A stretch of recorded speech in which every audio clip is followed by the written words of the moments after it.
Hola Iglesia, bienvenidos una vez más a una prédica, un mensaje de parte de la Iglesia Maranata.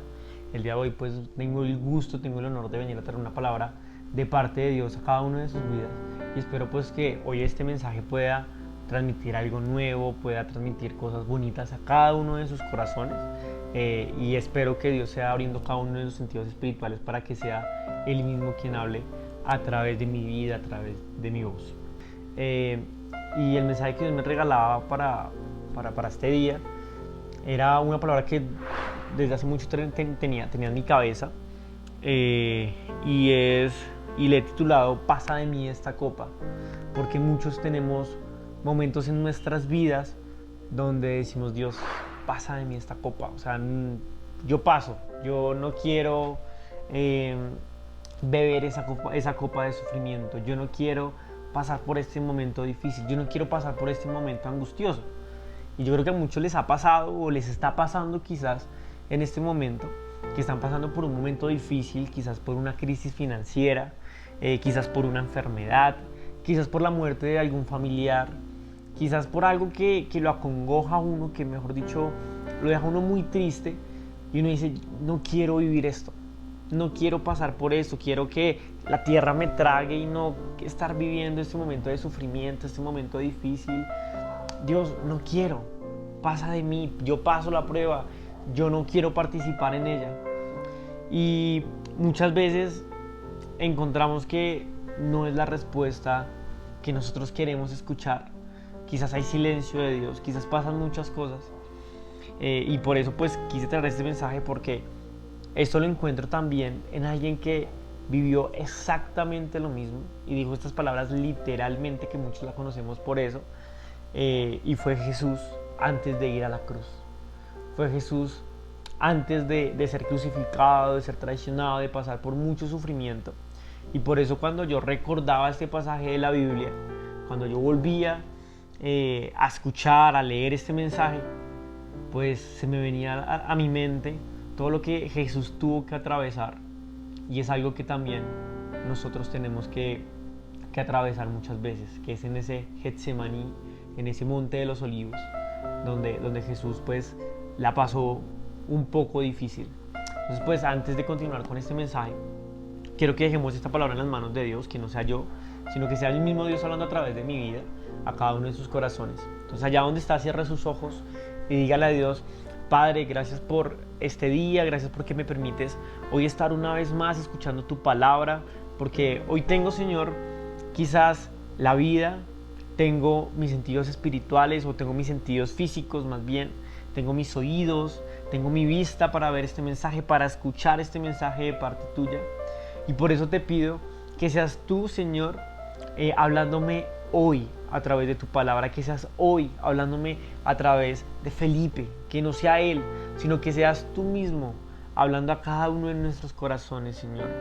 Padre, yo hoy me quito de este lugar, me hago a un lado y te invito a que tú le puedas hablar a cada uno de los que hoy quizás no la está pasando tan chévere, quizás no la pasó tan chévere, o quizás va a venir una prueba para cada uno, Señor. Fortalécenos, y dejo este mensaje en tus manos, en el nombre de Jesús. Amén. Entonces, este momento pasó en Getsemaní, este momento que les narraba, o que les introducía más bien, de Jesús, donde no la pasó tan chévere. Y por eso quiero que empecemos leyendo la historia de lo que pasó en Getsemaní, en el monte de los olivos. Y está la palabra en Mateo 26, 35. Y dice, comienza desde el 35 acabando. Quiero que vayamos desde el 34 incluso, donde dice la palabra de Dios: Jesús respondió: te digo la verdad, Pedro, esta misma noche, antes de que cante el gallo, negarás 3 veces que me conoces. No, insistió Pedro, aunque tenga que morir contigo, jamás te negaré. Y los demás discípulos juraron lo mismo. Y viene el 36 y dice: entonces Jesús fue con ellos al huerto de los olivos llamado Getsemaní, y dijo: siéntense aquí mientras voy allí para orar. Se llevó a Pedro y a los hijos de Zebedeo, Santiago y Juan, y comenzó a afligirse y a angustiarse. Entonces quiero hacer una pausa hasta acá, donde vemos pues que antes del Getsemaní, antes de esa oración, es que hubo la Santa Cena, que muchos conocen, la última cena más bien, la última cena que muchos conocen, donde Jesús se sentó con sus discípulos, donde comenzaron a hablar, donde comenzaron a compartir, y les dice Jesús, venga, esa es mi última cena, este es el último momento que voy a compartir con ustedes, y les comienza a decir todo lo que va a pasar, y dice, uno de ustedes me va a negar. Sabemos que Judas es el que lo niega más tarde, o lo va más bien a traicionar, y dice, uno me va a negar, y le dice a Pedro, Pedro, tú me vas a negar, y Pedro le dice, no, aunque tenga, mejor dicho, que morir contigo, no te negaría. Y más adelante, ya como que ahí finaliza esa historia corta, por decirlo así, o ese párrafo, ese momento. Dice que Jesús fue con los discípulos, o con ciertos discípulos, fueron como 3 más o menos, fueron al Monte de los Olivos. A Jesús le gustaba mucho ir a orar al Monte de los Olivos, le gustaba mucho ir y desconectarse del mundo y conectarse con Dios, conectarse con el Padre en el Monte de los Olivos, que también se llamaba Getsemaní. Y se llamaba Getsemaní porque la palabra Getsemaní quiere decir prensa de aceite, que era pues donde el olivo, o pues donde la semilla del aceite prácticamente, el olivo se molía, se prensaba, se exprimía y salía el aceite como tal allí en este monte, porque habían muchos cultivos de olivo, el huerto de los olivos. Y dice pues que se los llevó a ellos, y dice, él los llevó, dice que llevó a Pedro y a los hijos de Zebedeo, Santiago y Juan, y dice, y comenzó a afligirse, comenzó a sentir angustia, comenzó a sentir ya que su muerte estaba próxima a realizarse. Y dice el versículo 38, perdón, les dijo, mi alma está destrozada de tanta tristeza hasta el punto de la muerte. Quédense aquí y velen conmigo. Y dice el 39, él se adelantó un poco más y se inclinó rostro en tierra mientras oraba, Padre mío, si es posible, que pase de mí esta copa de sufrimiento. Sin embargo, quiero que se haga tu voluntad, no la mía. Entonces vemos que hasta acá vamos a hacer otra pausa y vemos que Jesús les dice, mi alma está destrozada hasta el punto de la muerte, dice, hasta el punto, o sea, de tanta tristeza que tengo, ya no soporto, tengo mucha tristeza, tengo mi alma destrozada, no puedo continuar, siento que ya mis fuerzas están por el piso. Y dice, quédense aquí y velen conmigo. Y dice que él se adelantó, dio unos pasos, dice en Lucas, dice que él se sentó a la distancia de una piedra, o sea, una distancia pues no tan larga, y dice que se echó rostro en tierra y oraba a Dios y le dijo, Padre, si es posible, pasa de mí esta copa. Y por eso es que él le tituló a la predica, porque él dice, Padre, si es posible, pasa de mí esta copa. O sea, tener tanto sufrimiento en el corazón, tener tanto sufrimiento en su alma, tanta tristeza, de decir, no quiero hacerlo, no quiero sufrir así. Jesús era Dios, entonces él sabía todo lo que le iba a pasar. Él sabía que lo iban a escupir, él sabía que lo iban a vituperar, él sabía que lo iban a insultar, él sabía todo lo que le iba a pasar, que lo iban a golpear, que le iban a hacer derramar hasta su última gota de sangre. Y él decía, no quiero vivir no quiero pasar esa copa de sufrimiento, no quiero vivir eso. Y ahí es donde Jesús muestra su parte más humano de decir, estoy afligido y no puedo pasar por esto. Pero después él dice, sin embargo, es súper importante, dice, quiero que se haga tu voluntad y no la mía. Él dice, mira, yo no quiero hacer esto, pero que se haga como tú quieras, que no se haga lo que yo quiera. Ahí que está demostrando que aunque está cansado, que aunque está débil, que aunque no puede más, le está diciendo al Padre, Padre, te rindo a ti, me rindo a ti, te entrego todo lo que soy y te digo, ven, no puedo más, pero haz lo que tú quieras, entra y juega tú, yo ya no puedo jugar, entra tú, haz lo que tú quieras, que se haga como tú quieras, porque tú eres perfecto. Entonces acá Jesús, siendo Dios, siendo el Hijo, vemos que se rinde ante su padre y le dice, haz lo que tengas que hacer, haz tu voluntad. Y después dice en el versículo 40, luego volvió a los discípulos y los encontró dormidos y le dijo a Pedro, ¿no pudieron velar conmigo ni siquiera una hora? Velen y oren para que no sean ante la tentación, porque el espíritu está dispuesto, pero el cuerpo es débil. Entonces vemos que acá Jesús les dice como que, venga, ¿en serio me dejan solo en este momento? ¿En serio no pueden acompañarme a orar, a velar? Oren y velen para que no entren en tentación, ayúdenme. Y dice que el 42 dice, entonces Jesús los dejó por segunda vez y oró, Padre mío, si no es posible que pase esta copa, a menos que yo la beba, entonces hágase tu voluntad. Y dice el 43, cuando regresó de nuevo a donde estaban ellos, los discípulos, los encontró dormidos, porque no podían mantener los ojos abiertos. Así que se fue a orar por tercera vez y repitió lo mismo. Luego se acercó a los discípulos y les dijo, adelante, duerman y descansen. Pero miren, ha llegado la hora y el Hijo del Hombre es traicionado y entregado en manos de pecadores. Entonces vemos acá nuevamente otra pausa y vemos que Jesús vuelve, les dice a ellos como que todo eso, se retira, va y ora por segunda vez y le dice, ven Padre, si no es posible que no beba esta copa, o sea, si no es posible que yo pase por alto, pues yo la beberé, yo lo voy a hacer, pero que se haga tu voluntad y no la mía. Y acá vemos que nuevamente, pues, por lo menos en la Biblia no relata una respuesta de Dios, no relata si fue un sí o un no, no relata nada, simplemente Dios guarda silencio, como diciendo, ya el plan está, ya tú sabías a qué ibas. Yo creo que Jesús en el fondo de su corazón, pues él sabía cuál era la respuesta, lo único que él quería era ir y demostrarle a Dios lo que estaba sintiendo a su Padre, decirle, oye, mira lo que estoy sintiendo, pero a pesar de que lo estoy sintiendo, me voy a rendir a ti, porque ya hay un propósito, porque ya hay un plan. Y esa es la actitud que muchas veces yo creo que nosotros necesitamos adoptar. Y es decirle a Dios, mira, yo sé que tú todo lo sabes, todo lo conoces, y me estoy sintiendo así, así, así, así, y quizás yo sé qué es lo que está bien y qué es lo que está mal, pero yo no quiero hacer esto, o yo sí quiero hacer esto, y ahí es donde necesitamos colocarle, sin embargo, que no se haga como yo quiera, sino que se haga como tú quieras. Era lo que le decía Jesús a su padre, le decía, Padre mío, le decía, papi, o sea, no quiero pasar por esto, pero que se haga tu voluntad.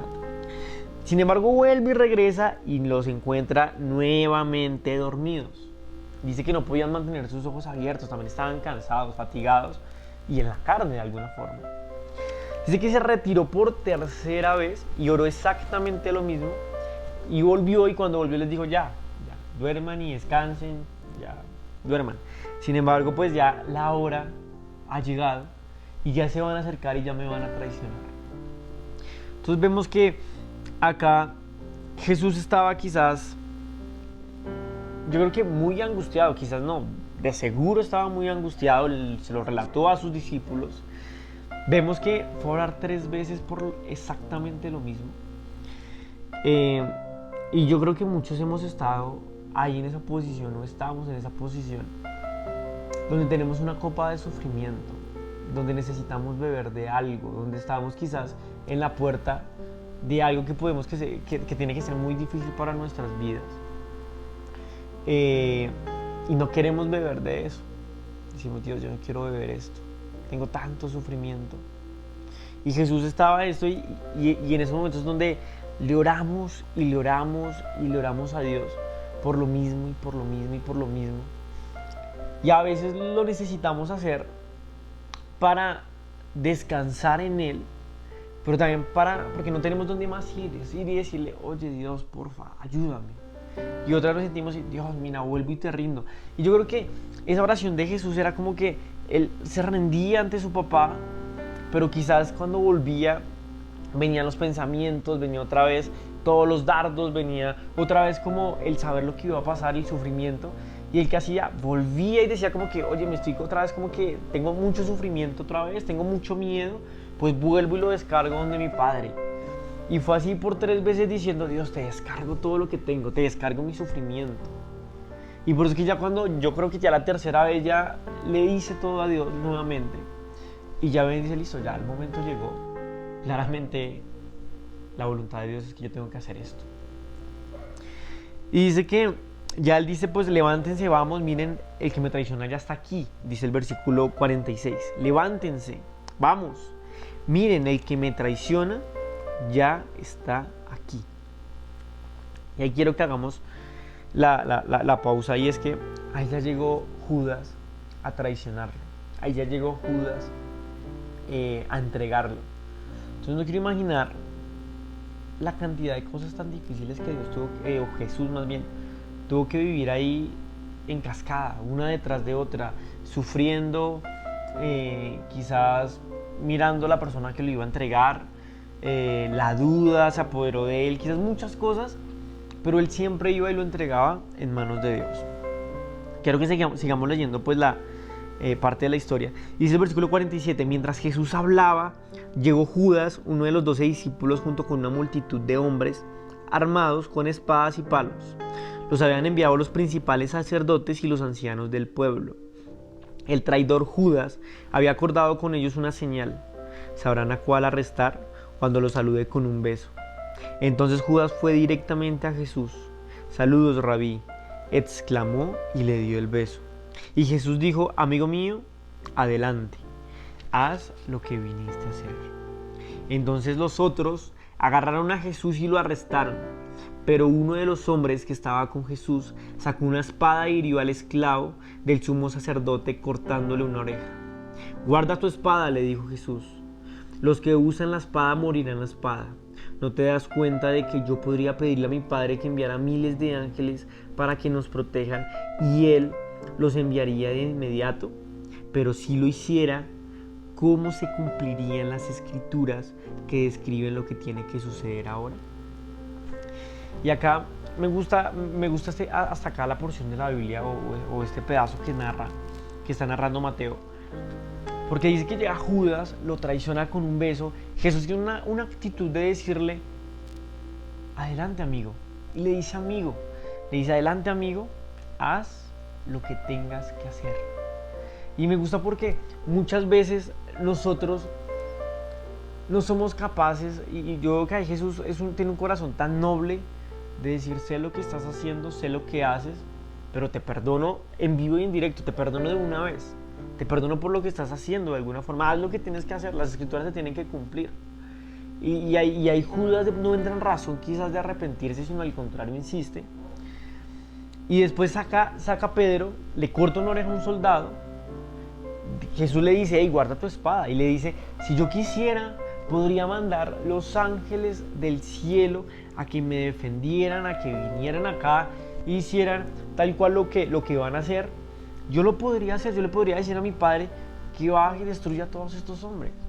Y dice, pero si yo lo hiciere, no se dan cuenta que si le pidiera eso, pues no se cumpliría el propósito, perdería lo que yo vine a hacer.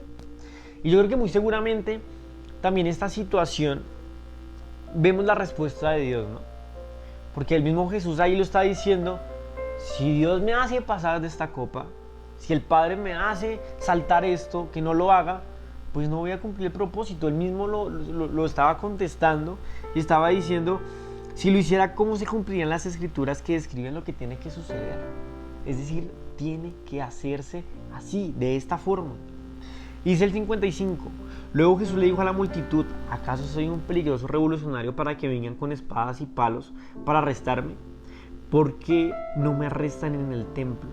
Estuve enseñando allí todos los días, pero todo esto sucede para que se cumplan las palabras de los profetas registradas en las escrituras. En este momento, dice la parte final del versículo 56, todos los discípulos lo abandonaron y huyeron. Y acá, yo cuando leía esta porción de la Biblia, la leía, yo quería entrar a ocupar la posición de Jesús, pensar en qué, por qué estaba pasando él, como comenzar a imaginarme como si yo hubiera sido Jesús en ese momento. Y no me imagino en serio toda esta cantidad de sucesos. esta cantidad de sucesos donde me siento angustiado, me siento lleno de miedo, me siento muy triste por todo lo que me va a pasar, sé lo que me va a pasar. Mis amigos que oran conmigo de alguna forma se duermen y no siento su apoyo ahí, prácticamente como que no entienden lo que está pasando. Viene otro amigo mío que yo tengo y me traiciona, me da la espalda, me vende. Y fuera de eso dice, todos los discípulos lo abandonaron y huyeron. Yo creo que Jesús claramente era Dios y sabía lo que iba a pasar, pero yo creo que su corazón se sintió muy mal. El ver cómo en estos momentos más difíciles todo se comienza a desplomar, cómo se comienzan a alejar sus amigos, sus discípulos, todos salen a correr.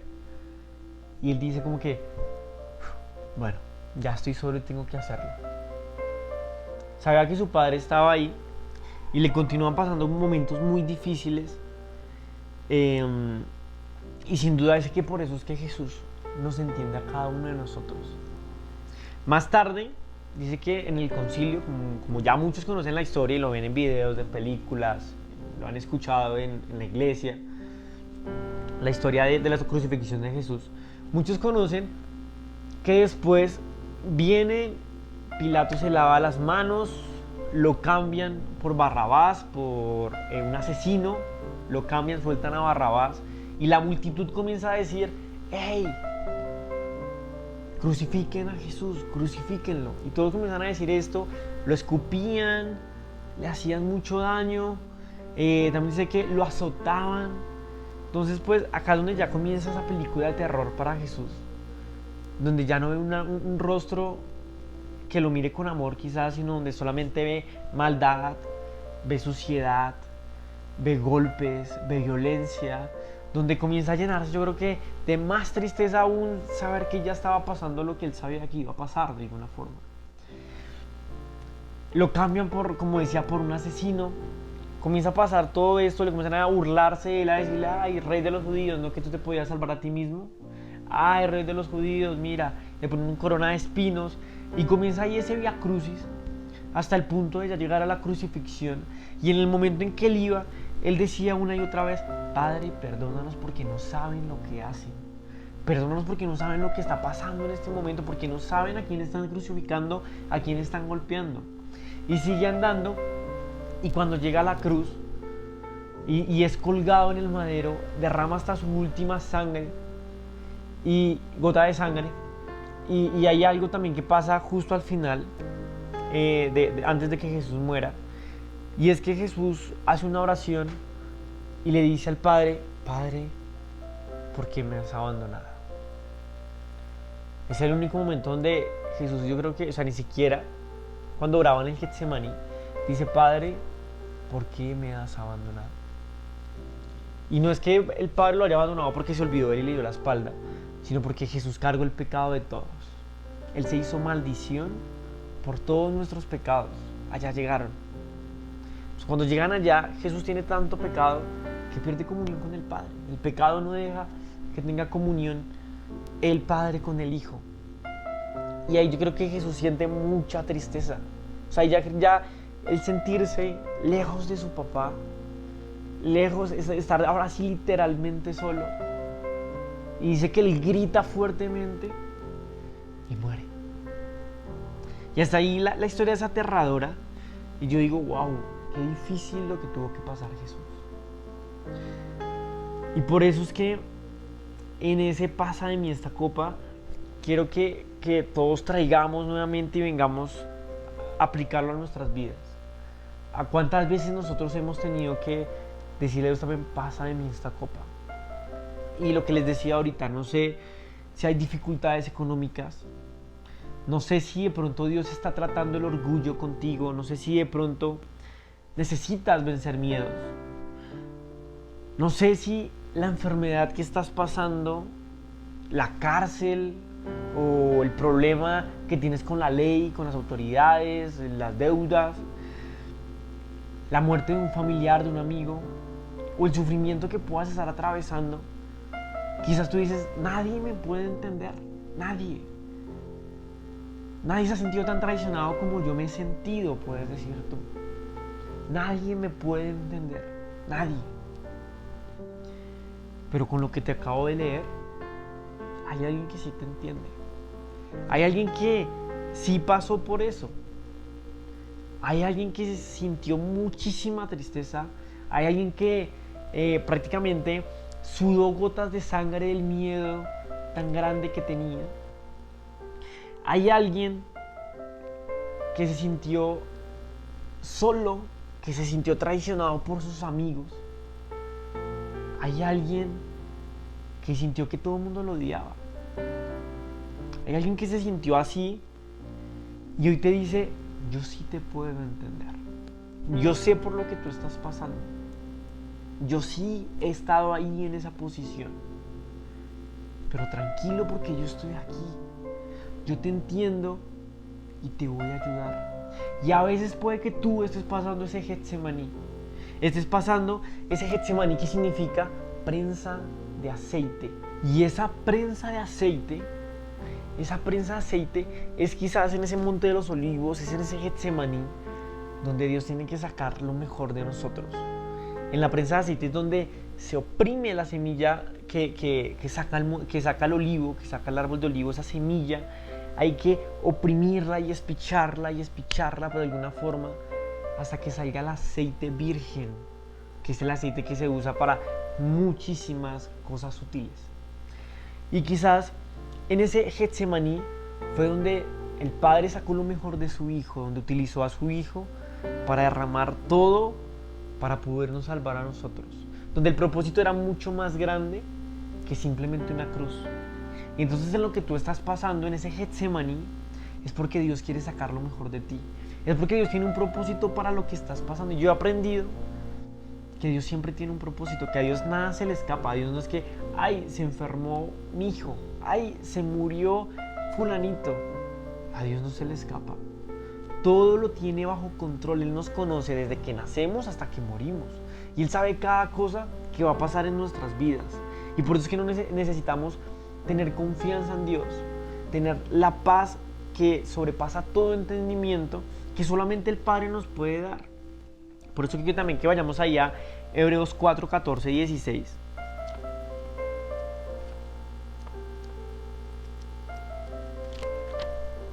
Dice la palabra de Dios: por lo tanto, ya que tenemos un gran sumo sacerdote que entró en el cielo, Jesús el Hijo de Dios, aferrémonos a lo que creemos. Y dice, nuestro sumo sacerdote comprende nuestras debilidades porque enfrentó todas y cada una de las pruebas que enfrentamos nosotros. Sin embargo, Él nunca pecó. Así que acerquémonos con toda confianza al trono de la gracia de nuestro Dios, y allí recibiremos su misericordia y encontraremos la gracia que nos ayudará cuando más la necesitamos. Y quiero que hoy dejes eso en tu corazón, dejes ahí eso en tu mente. Y porque dice la palabra de Dios, mira, tienes un sumo sacerdote que te comprende y vivió todo lo que tú vives, lo que tú sufres, las tentaciones que tú has tenido, las tentaciones que tú tienes, con lo que tú luchas hoy. Jesús lo conoce. Él lo vivió en carne propia.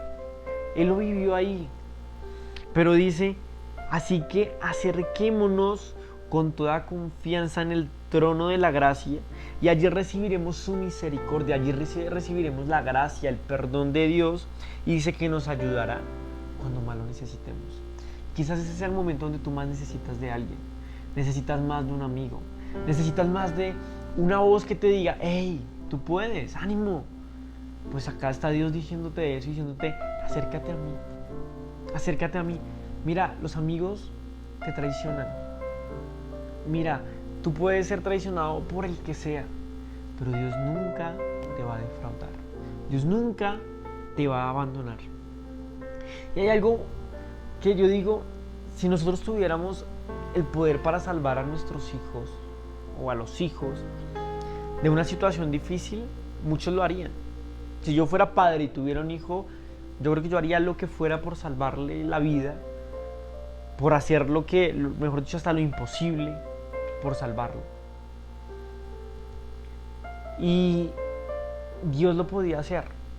El Padre podía salvar a Jesús, podía hacer que esa copa pasara.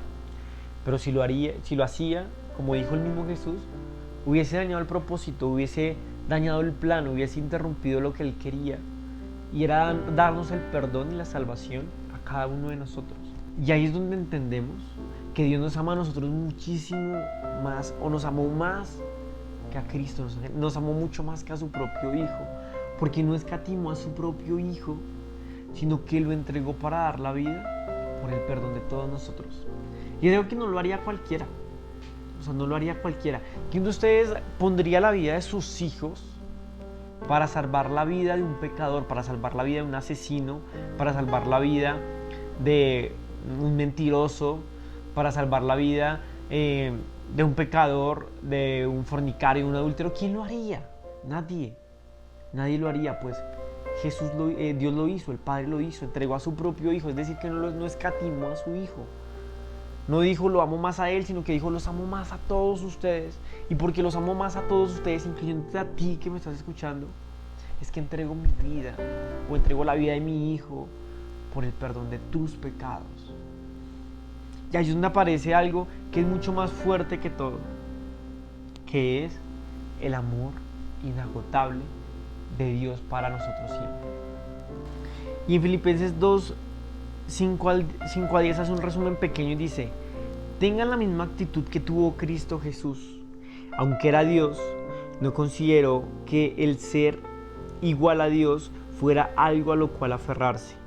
En cambio, renunció a sus privilegios divinos, adoptó la humilde posición de un esclavo y nació como un ser humano.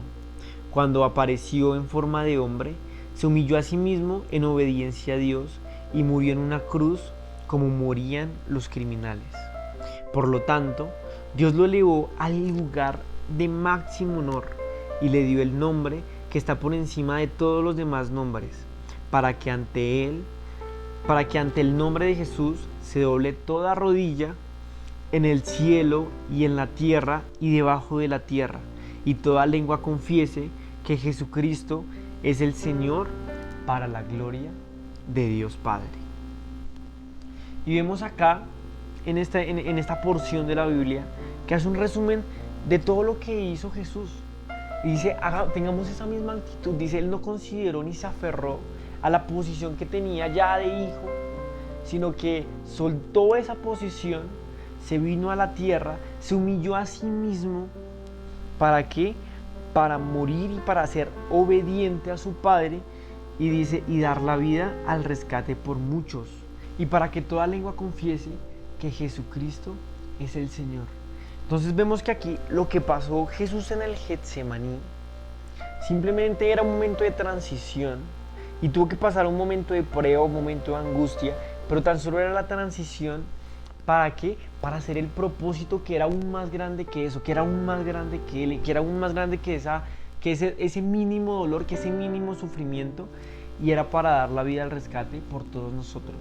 Entonces, así mismo quiero que nosotros saquemos una semejanza de lo que podemos estar viviendo de ese Getsemaní, y no quiere decir que tengamos que entregar nuestra vida al rescate por otros, sino que nosotros en ese Getsemaní es porque Dios tiene un plan mucho más grande. Yo recuerdo cuando en la Biblia dice que un hombre nació ciego y se le acercaron a Jesús y le dijeron: Maestro, ¿quién pecó? ¿Él o sus padres? O sea, ¿de quién es la culpa? ¿Por qué pasa eso? Y Jesús dijo: ninguno, sino que esto es para que el nombre de Dios sea glorificado. Muchas veces Dios permite ese sufrimiento, permite esa prueba que estamos pasando, ese Getsemaní, es porque el nombre de Él tiene que ser glorificado. Y a veces cuando nos devolvemos y vemos quizás sufrimientos de nosotros, vemos pruebas que pasamos, entendemos que eran necesarias para que hoy seamos quienes somos, o para que podamos conocer a Dios. Muchas personas no se acercan a Dios si es que no pasan por un momento difícil, si es que no pasan por un momento de angustia, si es que no han tenido que perder algo para poder ganar esa salvación. Y por eso es que debemos aprender a tener nuestra mirada en las cosas de arriba. Eso fue lo que hizo Jesús. Él sabía que lo que era por acá era pasajero. Él no se enamoró de esta tierra, sino que Él tenía siempre su mira en el cielo, y en que por esa acción que Él iba a hacer, íbamos a ser salvos todos nosotros. Por eso también quiero que ya para finalizar, para cerrar, vayamos a 2 Corintios 12 del 8 al 10. En 3 ocasiones distintas, está diciendo Pablo, le supliqué al Señor que me la quitara. Cada vez Él me dijo: mi gracia es todo lo que necesitas, mi poder actúa mejor en la debilidad. Así que ahora me alegra jactarme de mis debilidades para que el poder de Cristo pueda actuar a través de mí. Es por eso que me deleito en mis debilidades y en los insultos, en privaciones, en persecuciones y dificultades que sufro por Cristo, pues cuando soy débil, entonces soy fuerte. Y acá me gusta mucho porque está diciendo Pablo que en 3 ocasiones le pidió al Padre, o le pidió a Dios, que le quitara eso. ¿Qué era eso que estaba hablando? Hay versículos más atrás habla de un aguijón. Él dice: un aguijón se ha puesto en mi carne, y en 3 ocasiones le he pedido a Dios que me quite ese aguijón. Y dice: pero Dios en las 3 ocasiones me ha dicho: bástate de mi gracia, porque mi poder se perfecciona en tu debilidad. Y eso es lo que necesitamos recordar siempre. Yo cada vez que puedo recuerdo este versículo, porque es lo que necesitamos escuchar. Porque lo que tenemos que hacer cuando tenemos tentaciones, lo que tenemos que hacer cuando quizás estás pasando por una enfermedad que llevas mucho tiempo sufriendo, cuando llevas mucho tiempo pasando por un momento difícil, Dios te está diciendo es: bástate de mi gracia, bástate de mi amor, bástate de mi palabra, bástate de pasar tiempo conmigo, porque es mi poder el que se va a perfeccionar en tu debilidad. No es tu propia fuerza, no son tus propias cualidades, sino que es el poder de Dios el que se va a poder fortalecer ahí en esa debilidad. Y termina diciendo Pablo: y es por esto que me deleito en las debilidades, en las persecuciones, en los insultos, en todas las cosas malas, porque dice, porque sufro por Cristo, porque cuando soy débil, entonces soy fuerte. Porque cuando somos débiles es que viene Dios y nos alienta, es que viene Dios y nos rescata, es que viene Dios y nos da una nueva vida. Y eso es lo que necesitamos siempre recordar, y necesitamos siempre tener: bastarnos de la gracia de Dios, saber que es suficiente estar con el amor de Dios y que Él siempre va a estar ahí para cada uno de nosotros, que su amor siempre va a estar ahí para restaurarnos. Entonces yo quiero que ahí donde tú estás, si estás pasando un momento difícil en tu vida, si quizás nunca habías escuchado una palabra de parte de Dios, quiero que hoy te acerques a Dios, que hoy aproveches esta oportunidad que Dios te está dando para que vuelvas, o para que llegues a sus brazos y le digas: Padre, yo quiero llegar a ti, Padre, yo quiero entregarme a ti, y aunque quizás no voy a poder pasar de esta copa, sino que voy a tener que beber de esta copa amarga de sufrimiento, sé que tú estás conmigo. Dice en la Biblia: en el mundo tendréis aflicción, pero confiad, porque yo he vencido al mundo. Entonces, si tienes un momento de aflicción, confía, porque Dios ya venció el mundo. Y lo que está haciendo ahí es simplemente un proceso para que puedas llegar donde tú quieres. Y no es el final. La enfermedad no es el final. La muerte no es el final. El final es cuando nos vamos, o cuando estamos lejos de Cristo. Pero en esta oportunidad quiero que cierres tus ojos, le pidas perdón a Dios y te acerques a Él y le digas: Padre, repite después de mí: Padre, gracias por el momento que me has dado. Gracias porque he podido escuchar un mensaje de parte tuya, Señor. Gracias porque sé que tú me has estado llamando y hoy acepto ese llamado de parte tuya. En este día yo te pido perdón por todos mis pecados, te pido perdón por todas mis ofensas, y te pido que seas tú limpiándome y que seas tú ayudándome a seguirte por siempre. Escribe mi nombre en el libro de la vida, Señor. Ayúdame a seguirte por siempre y siempre. Quita todo lo que no sea de mí y ayúdame a fortalecerme en ti, porque mi debilidad es fortalecida con tu poder, Señor. Gracias en el nombre de Jesús. Amén. Si hiciste una oración parecida, pues Dios, el Padre, el Hijo y el Espíritu Santo ya están entrando ahí para morar en tu vida, para morar en tu corazón y para ayudarte a cada día ser mejor, para cada día poder tener esa paz y esa confianza de que todo va a estar bien, y para que si Dios te llega a llamar hoy, si quizás hoy es el rapto de la iglesia, si quizás hoy viene Dios y saca su iglesia de acá, pues tú puedas irte con Él y no puedas irte quizás a un lugar de tormenta. La palabra de Dios era esta para cada uno de ustedes. Espero pues que sea de mucho provecho y pues que si tenemos dificultades, que si estamos pasando por ese Getsemaní, podamos saber que Dios nos puede entender, que Jesús está ahí en medio del sufrimiento, que Él está ahí al lado contigo pasando esa prueba, que Él está diciendo todo va a estar bien, todo va a estar bien. Y mi propósito es mucho más grande que esa prueba. La prueba es tan pequeñita, nosotros la vemos tan inmensa, pero es pequeñita al lado del propósito que Dios tiene. Y más bien pregúntale a Dios, ¿qué propósito tienes con esta prueba, con este sufrimiento, con esto pequeñito que estoy pasando?